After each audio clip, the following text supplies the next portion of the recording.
vamos a presentar la dimensión de los protocolos de soporte clínico en el sistema de cuidado de salud. Es importante recalcar la importancia de la atención primaria como columna vertebral en los sistemas de cuidado de salud en todo el mundo. Esta atención primaria, de las CAPS, ULAPS, policlínicas, comunidad, es fundamental para que haya una mejor utilización, uso racional de los recursos del segundo y tercer nivel de atención y obviamente del cuarto nivel, en este caso de la Ciudad de la Salud, donde se desarrolla la parte robótica. Pero vamos a hacer énfasis sobre los cuidados de atención primaria con los médicos generales, médicos familiares y los médicos que atienden en las policlínicas. Este protocolo de soporte clínico es un eslabón en los cuidados de salud y obviamente es una... Siendo la medicina una ciencia de incertidumbre y arte de probabilidades, como lo planteó Sir William Osler, padre de la medicina moderna hace más de un siglo, y teniendo en cuenta el avance exponencial del conocimiento y la tecnología que ya sobrepasan la capacidad humana, teniendo en cuenta la desinformación científica de la literatura misma y de las redes sociales, la complejidad de la medicina, la presión que ejerce la sociedad exponiendo su vulnerabilidad, los derechos de los pacientes y la vinculación legal de la práctica clínica. Todo ello nos presenta las grandes dificultades en el sistema de salud, por lo cual nos abocamos forzosamente hacia una transformación ética, humana, científica y tecnológica de los cuidados de salud en una forma interdisciplinaria, articulando todos los estamentos de la estructura orgánica institucional. Se trata de la transformación del microsistema, que es donde se conocen los pacientes y la familia con el equipo de salud. Es como este diagrama que presentamos. Queremos presentarle la pirámide de la evidencia científica. La pirámide de evidencia científica hecha por los expertos en medicina basada en la evidencia consta de los estudios primarios, la sinopsis de los estudios, o sea, las metaanálisis, las revisiones sistemáticas, luego las guías clínicas y posteriormente la sinopsis de la síntesis de las guías clínicas, los sumarios de estas guías y del conocimiento basado en la evidencia, puestos en práctica en el sistema de salud, los sistemas sanitarios, y aquí es donde es fundamental la ciencia del factor humano, que es la interrelación entre el desarrollo organizacional, los equipos, los insumos, la tecnología y el capital intelectual, el capital humano. Esta medicina basada en la evidencia, para ponerla en práctica, esta reflexión para ponerla en acción, requiere una interfase, y esta interfase nosotros la hemos reforzado con los protocolos de soporte clínico o protocolos de apoyo clínico, basados obviamente en guías clínicas, basados en la evidencia científica. Y se trata de poner la medicina basada en la evidencia en la cabecera del paciente, a través obviamente del razonamiento diagnóstico y de manejo, del juicio clínico, de la ética y de la atención plena al paciente, para buscar el bienestar del personal también, para tomar decisiones clínicas correctas, compartidas con pacientes y familiares, en función de la seguridad del paciente, la calidad de la atención plena y la satisfacción del paciente. Los expertos en la medicina basada en la evidencia han hecho una pirámide de 7 S que están aquí, y se han agregado otras S como el soporte clínico, la seguridad del paciente, la solución de los problemas y la satisfacción del paciente, en función entonces de una seguridad jurídica y de una confiabilidad del hospital y uso racional de los recursos disponibles en ese momento. ¿Qué es un protocolo de soporte clínico? Es una herramienta sintetizada de la medicina basada en la evidencia, extraída de las guías clínicas, actualizada y disponible en la cabecera del paciente en diferentes modalidades, que apoya al proveedor de cuidados de salud para ofrecer tanto calidad como seguridad al paciente y para hacer uso racional de los recursos disponibles. Estos protocolos contribuyen a la credibilidad y confiabilidad no solo de la institución o del hospital, sino también del equipo de salud y a la vez contribuyendo con su seguridad y bienestar. Es importante que hagamos énfasis en lo siguiente, que el protocolo de soporte clínico no sustituye al juicio clínico ni a los valores y preferencias y circunstancias que rodean al paciente. Contribuyen a la seguridad del paciente como a la confiabilidad y confianza del equipo de salud, como lo habíamos mencionado. Estamos haciendo un trabajo en la Coordinación Nacional de Protocolos Clínicos. Iniciamos con hospitales pilotos, ahora estamos compartiendo con todos los hospitales de la Caja del Seguro Social de segundo y tercer nivel, inclusive con la Ciudad de la Salud parcialmente, y con la atención primaria de salud. Y hemos solicitado entonces la colaboración con los directores médicos de las policlínicas para que nos designen a un enlace con la Coordinación Nacional. Y por el momento tenemos el plan piloto lo hemos comenzado con la Policlínica Presidente Rebón, con la doctora Mariela Beleño, que está haciendo un trabajo extraordinario. Y algunas policlínicas ya han designado sus coordinadores que estamos comenzando a trabajar. La doctora Erika Falcón por la Manuel Ferrer Valdés, la doctora Judith Casí por la JJ Vallarino, el doctor Milton Rodríguez por la Policlínica Generoso Guardia. Y en el interior de la República se han sumado otras policlínicas con los coordinadores, el doctor Luis Cisnero, de alta experiencia en la Policlínica Horacio Díaz Gómez, el doctor Joshua Pérez en la Policlínica de San Juan de Dios, el doctor Alcibiades Rodríguez en la Policlínica Santiago Barraza, la doctora Yamilet Altamirano en la Ramírez de Diego de Chitré, el doctor Roderick Serracín de la Policlínica Gustavo Arroz de David, el doctor Luis Galván de la Policlínica Juan Vega Méndez y el doctor Ricardo Chen de la Policlínica Ernesto Pérez Valladares. Estos coordinadores trabajan en unas policlínicas donde existe una cantidad de especialistas con las cuales tenemos que interactuar, y los protocolos nos van a permitir una mejor comunicación con estos especialistas de dichas policlínicas. Esperamos que el resto de las policlínicas también designen un coordinador o un enlace con la Coordinación Nacional de Protocolos Clínicos. En esencia, el trabajo de dichos coordinadores no es hacer protocolos de soporte clínico, sino que vamos a hacer una alianza estratégica con esta coordinación con las policlínicas. Una vez se asigna el coordinador local de protocolos clínicos de la policlínica por el director médico, se debe trabajar en equipo en dicha policlínica, y en el equipo obviamente participa tanto la dirección médica, la jefatura de la consulta externa, que están muy ocupados, el jefe de docencia y de calidad, y el coordinador de protocolos clínicos y otros que el director médico estime conveniente. Obviamente el que coordina sería el coordinador de los protocolos clínicos, que es nuestro enlace. ¿Y cuál es el apoyo interdisciplinario?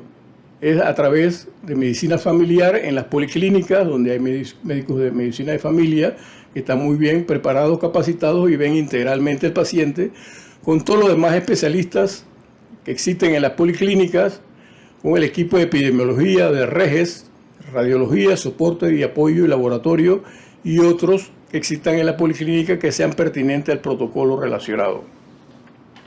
Una vez que el coordinador recibe los protocolos clínicos desde la Coordinación Nacional a través del coordinador local de la policlínica, lo muy importante es la presentación de los borradores de protocolo al equipo multidisciplinario de la policlínica, por el coordinador local en conjunto con el jefe de docencia o los programas de docencia, que es el que tiene el tiempo disponible y administra el tiempo de docencia y coordina los programas de docencia, y el jefe de la consulta externa, que maneja el manejo de los especialistas de las policlínicas. Una vez estos borradores estén en sus manos, la evaluación de los borradores de protocolos por los médicos generales, que lo van a aplicar, por los médicos familiares y especialistas para hacer recomendaciones y observaciones y adecuaciones para modificaciones locales. Es muy importante, y esto es una piedra angular, que estos protocolos que se les envían sean revisados para un aval en el campo, para ver si tienen que hacerse algunas modificaciones o adecuaciones. Es importante que envíen las recomendaciones locales a la Coordinación Nacional de Protocolos vía del coordinador local o el director médico, el cual es el enlace con el director médico. El director médico siempre debe estar al tanto de todas las actividades que hace este coordinador, que obedece a la dirección médica, no a nuestra coordinación. Se hace posteriormente una revisión por la Coordinación Nacional de Protocolos Clínicos con las adecuaciones que han podido hacer para el trámite pertinente hacia DEMSI para la aprobación oficial. Una vez que estos protocolos sean aprobados en DEMSI, se suben al repositorio W3 de la Caja de Seguro Social, que es la web de los protocolos, para divulgación a todas las unidades ejecutoras. Este sitio se puede ver en el celular y en las computadoras de la Caja de Seguro Social y en las computadoras personales. Hay otro sitio que es de protocolos, de protocolos de la Caja de Seguro Social, que solamente se pueden ver, otra página que solamente se puede ver desde las computadoras de la Caja de Seguro Social, y es este sitio, que contiene también los protocolos. Esta es una nueva página que va a ser posteriormente, gracias al trabajo y a la colaboración y al apoyo de la Dirección de Innovación e Informática, del DENIT. Tenemos entonces la página y el acceso a los protocolos desde Changuinola hasta Chepo, Colón y todas las provincias centrales, para que todos los médicos de las policlínicas puedan tener acceso a los protocolos en su celular o en la computadora. Posteriormente viene un proceso de implementación local en las policlínicas, donde se van a usar estos protocolos, los protocolos para apoyo o soporte del clínico, que a través de su juicio clínico pone en práctica el protocolo cuando es conveniente y pertinente. Esto es a través del acceso a los expedientes electrónicos, cuando hay expediente electrónico, o a través de las computadoras o a través del celular. Es importante que en las policlínicas, este trabajo en las policlínicas, se lleven a cabo a través de los programas de docencia, o sea, que un consenso entre coordinadores de protocolos y jefes de docencia, para que ya los protocolos aprobados se puedan discutir progresivamente en las policlínicas para que sean de conocimiento de todos los médicos. Y posteriormente ya es una cuestión local, el monitoreo de uso de los protocolos en urgencia, en los consultorios y sus indicadores clínicos, que son coordinados por el coordinador de calidad de Existir. Este es el código QR de los protocolos clínicos para que puedan tener acceso en el celular. Es importante que los protocolos no solamente nos sirven como una guía para manejo del paciente cuando el juicio clínico lo estime conveniente. Estos protocolos también son un vínculo para el manejo de las patologías. Por ejemplo, el protocolo de lumbalgia aguda para el manejo del médico general es un protocolo que el médico general, que es una patología muy frecuente, que el médico general puede solucionar a través del protocolo de soporte clínico y se resuelve la situación. Pero también puede haber otros signos o síntomas de alerta que hacen que el médico general pueda diferir a este paciente o referir a otros especialistas, ya sea porque tiene banderas rojas o se trata de una sospecha de un mieloma, de un cáncer o de otra patología que requiera otra especialidad. Si el paciente no mejora, entonces el médico puede mandar a este paciente a medicina física y rehabilitación. Este protocolo es muy importante que lo maneje medicina física y rehabilitación, porque es el que debe mandar a la clínica del dolor a neurocirugía si el paciente no mejora. Entonces debemos evitar que estos pacientes sean enviados a un tratamiento con otro especialista como ortopedia o neurología, que no tienen un rol importante, sino es el de medicina física y rehabilitación, que puede resolver los problemas o puede referir posteriormente a la clínica del dolor o a neurocirugía, o si se trata de un problema oncológico, hacia la radioterapia. Entonces, este es un balance, un rol entre el médico de atención primaria y el especialista, y aquí como pivote el protocolo. O sea que este es un también del protocolo. Por ejemplo, tenemos protocolos hechos en atención primaria de prostatismo, de hematuria, de tumor renal, cálculo, prostatitis, epidemitis, uretritis. Estos protocolos hechos en atención primaria han sido vistos, por lo menos en el piloto de la Policlínica Presidente Remón, que es un plan piloto que tenemos, han sido vistos por el médico coordinador, lo ha presentado a los médicos especialistas de urología, y muchos han sido avalados por ellos y han sido modificados. Entonces, por estos médicos que trabajan con el médico general en la policlínica, en este caso la Policlínica Presidente Remón. Entonces, el mismo tema, el médico puede manejar el paciente y resuelve, o si no lo tiene que mandar a urología, el urólogo resuelve, o el urólogo lo manda a un subespecialista en urología, que puede resolver, o si requiere cáncer, lo resuelve el oncológico o lo resuelven en conjunto. O este paciente lo ven en conjunto el médico general y el médico urólogo. Entonces, un manejo en conjunto. Por eso que el protocolo es importante que sea consensuado, evaluado y den las recomendaciones los especialistas de la misma policlínica. En este caso tenemos otras patologías. Estos protocolos ya están en la página web, de vértigo, de otitis, rinosinusitis, amigdalitis, parálisis facial. El médico general lo mismo puede resolver el tema con el protocolo, o con su conocimiento, con su juicio clínico sin el protocolo, o puede referirlo al médico otorrino. Entonces aquí debemos evitar entonces mandar al médico, si es un vértigo periférico, no mandar al neurólogo para no mal utilizar las citas médicas. Entonces aquí se trata también de un tema de que hagamos uso racional de las citas con los especialistas y entonces dirigir al especialista que corresponda, ¿no? Entonces, en este caso puede ser al urólogo, obviamente que también puede ser el neurólogo o el internista en caso, o al médico familiar que esté en la policlínica.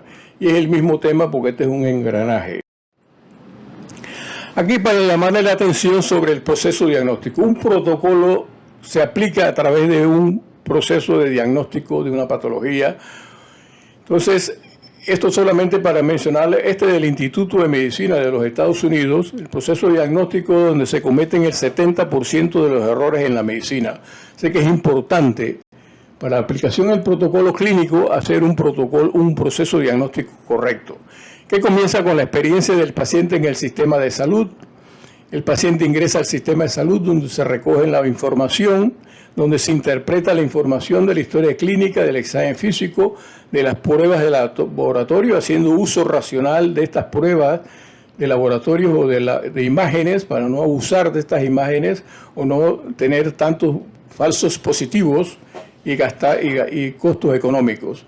O consultar, o la consulta o la referencia. Esto antes para hacer entonces un proceso de diagnóstico, de trabajo, de comunicación del diagnóstico, del tratamiento y ver resultados. Aquí queremos énfasis que en este interín entran dos aspectos fundamentales. Uno que es el razonamiento diagnóstico, que es la construcción del síndrome, del diagnóstico diferencial, de las probabilidades pre-test o post-test, del análisis bayesiano, de la escogencia de los estudios, el diagnóstico de exclusión y diagnóstico de trabajo. Esta es una metodología que estamos enseñando en el 10º semestre de razonamiento diagnóstico en la Escuela de Medicina. Pero aquí lo importante también es el rol o el uso de los protocolos de soporte clínico en este momento. Pues el protocolo de soporte clínico que le va a dar seguridad y confianza al médico. Entonces, una vez escogido el protocolo, para usar el uso racional de los recursos también, para entonces comunicar al paciente que estamos manejando al paciente con un protocolo. No necesariamente el protocolo es de forzoso cumplimiento, es de uso dependiendo de las circunstancias de las preferencias y de los valores de los pacientes para poder aplicar el protocolo clínico. Entonces, este es el camino de poner la medicina basada en la evidencia a través de los protocolos clínicos en la cabecera del paciente. Entonces, aquí estamos dando un tratamiento, un diagnóstico y un tratamiento basado en el protocolo para caminar hacia la excelencia clínica. Vamos a ver algunas características. La efectividad de los protocolos clínicos en el marco de los cuidados de salud. Nos ayuda en la efectividad clínica. Como ya lo dijimos, pone la medicina basada en la evidencia, en la práctica clínica, en la cabecera del paciente, obviamente en el consultorio del médico. La gestión de riesgo. Los protocolos deben considerar los factores de riesgo de la patología o las alertas o las banderas rojas que tienen. Entonces, esas alertas y banderas rojas es importante que el médico no se las puede conocer todas, pero si tiene acceso al protocolo puede guiarse, apoyarse o ayudarse. La efectividad en la comunicación. El protocolo contribuye a la comunicación interdisciplinaria estructurada. Entonces, ya teniendo un protocolo, podemos hablar con más propiedad para hacer la referencia al especialista o hacer la consulta a quien tenga que hacerse. La efectividad de los recursos. Permiten estos protocolos el uso racional de los recursos con una utilidad basada en la evidencia científica. Aquí es importante hacer uso racional de los recursos para no abusar no solamente por los costos, sino que entre más exámenes pidamos, más errores vamos a cometer porque hay falsos positivos y después no sabemos qué hacer con los falsos positivos o con los falsos negativos. Entonces es importante solamente hacer uso racional de los recursos.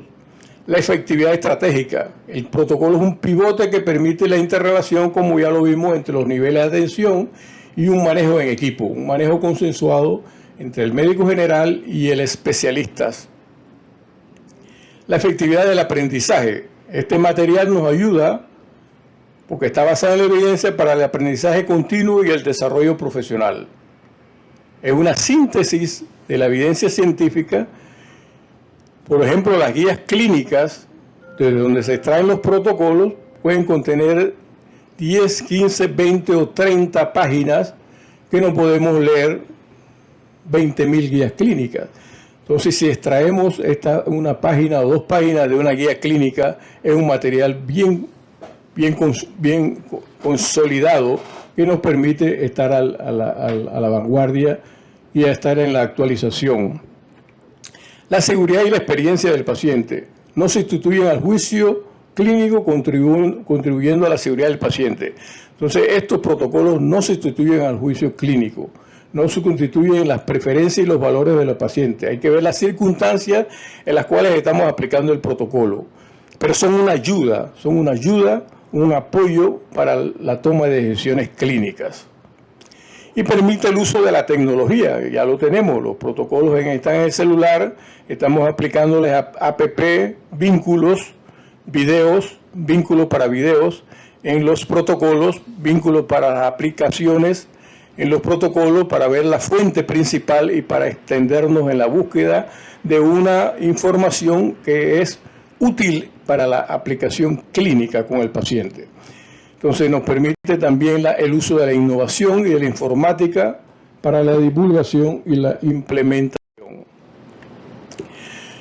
Y ya para terminar, vemos algunas utilidades de los protocolos clínicos. Ya lo mencionamos, la seguridad del paciente, la confiabilidad y credibilidad del hospital, la confianza del equipo de salud, el mejoramiento de la comunicación, el manejo consensuado y conjunto y continuo. Es una herramienta de calidad, de seguridad y excelencia clínica. Estandariza los cuidados de salud sin ser una receta de cocina. Es la base de datos para las líneas de investigación clínica. Pueden constituirse en base de datos. Es un documento piloto para la referencia. Muchas veces ustedes pueden poner el protocolo con la referencia cuando es pertinente. El diagnóstico y tratamiento está basado en la evidencia científica. Es una interfase entre la reflexión y la acción. pone la medicina basada en la evidencia en la práctica clínica, apoyo en la visita médica del hospital o en el consultorio de la policlínica, permite un trabajo en equipo y consenso clínico. Estos protocolos, una vez hechos, ya sean hechos por médicos generales o hechos por especialistas o hechos por residentes, se hace un consenso con los especialistas para manejo en conjunto, un manejo consensuado entre los diferentes niveles. Son protocolos interdisciplinarios, muchos son protocolos interdisciplinarios. El paciente se atiende por diferentes especialistas, no por una especialidad o por un especialista, no es propiedad de ninguna especialidad, es un manejo en equipo, un manejo en consenso. Entonces es importante el manejo interdisciplinario. Por ejemplo, un paciente con un infarto agudo del miocardio se maneja en los servicios de urgencia por el médico general o el emergenciólogo o el internista que está en el cuarto de urgencia, en los servicios de urgencia. Lo maneja la enfermería que está en el servicio de urgencia, lo manejan los técnicos que están en el servicio de urgencia. Y luego puede manejarse con el cardiólogo o con el hemodinamista o con el ecocardiografista. Eso es interdisciplinario. La educación al paciente. Entonces, de cada protocolo puede surgir un tríptico para la educación del paciente para que comprenda la patología que tiene. Contribuye a una educación interprofesional y es un baluarte en la visita médica, obviamente en el consultorio, y permite la docencia a todo el equipo de salud, el adiestramiento del estudiante, el interno, el residente y otros especialistas.